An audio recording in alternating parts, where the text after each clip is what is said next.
Hi, I'm Dana, and I'm going to be talking about Raymond Williams' piece, Mass and Masses. To start with the terminology, the term mass is something that we're going to talk about throughout the whole reading, and Williams describes it as the lower and working middle class, specifically a group that threatens to swamp considered individual thinking.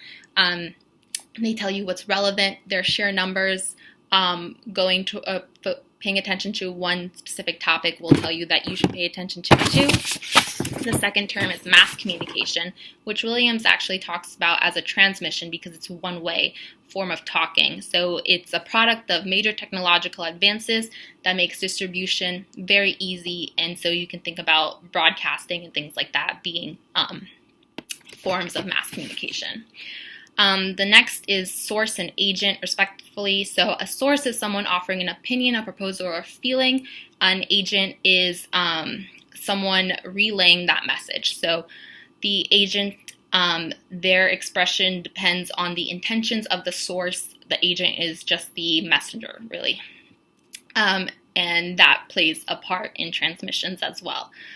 An argument I disagreed with in the reading was one that Williams talks about when he's talking about mass communication and how a speaker or a writer addressing a limited audience is able to know their audience well enough to feel a direct personal relationship with them.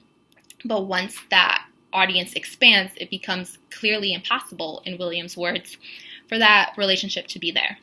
And I want to disagree with that based on the 2016 elections we saw just this past year.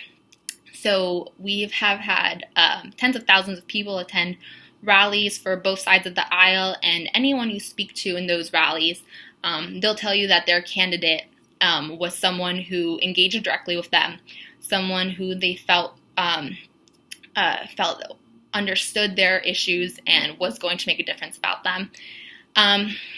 If you think about a Trump rally, most of his base are working class people, and despite him being a billionaire, they still feel like he directly engaged with them. So I think that's just an example of how he was able to engage with his audience despite not being there and shaking each individual hand.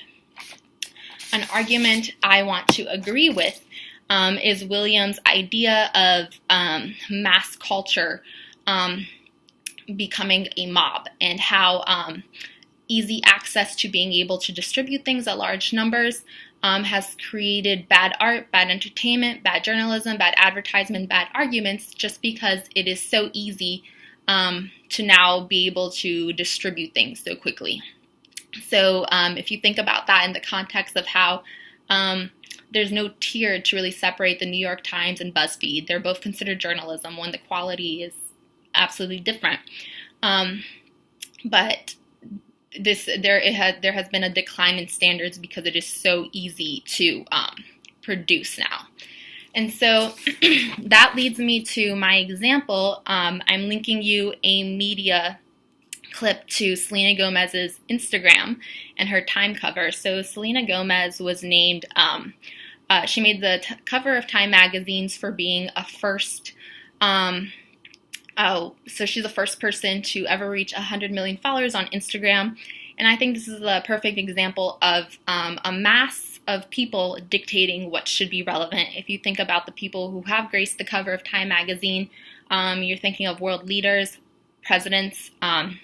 Hillary Clinton made it for being the first woman to ever be nominated to a major party platform. You'll think about Malala, who was shot in Pakistan for being a woman and wanting to study. And Selena Gomez was then put on the cover because she reached 100 million followers on Instagram. And I think that's a clear example of how a mass group of people can say, hey, she's relevant. This is what we think is popular, and so you should pay attention to. And so I think that's a great example. And I also linked to her Instagram, so you can follow her and add to her base. But so the reading itself, I thought it was great, and it talks a lot about everything we see in society today with popular culture, where masses tell you what is relevant and what you should be paying attention to today.